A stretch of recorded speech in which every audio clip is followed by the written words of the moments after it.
Yan, testing na natin. Shorted yan. Yan, dalawang yan tinesting ko. Shorted na transistor yan. Kahit baliktaran, may palo pa din. Sagad ang palo. PNP at NPN yan na transistor.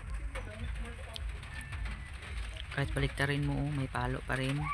Yan, good transistor yan. Ganyan dapat ang reading niya pag good yung transistor na testing natin. Base collector emitter.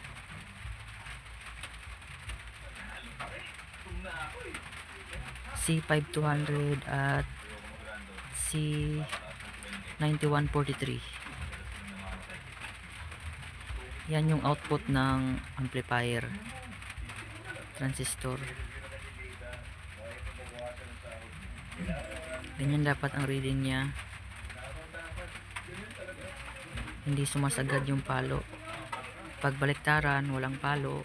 Pero pag naka polarity, may palo siya.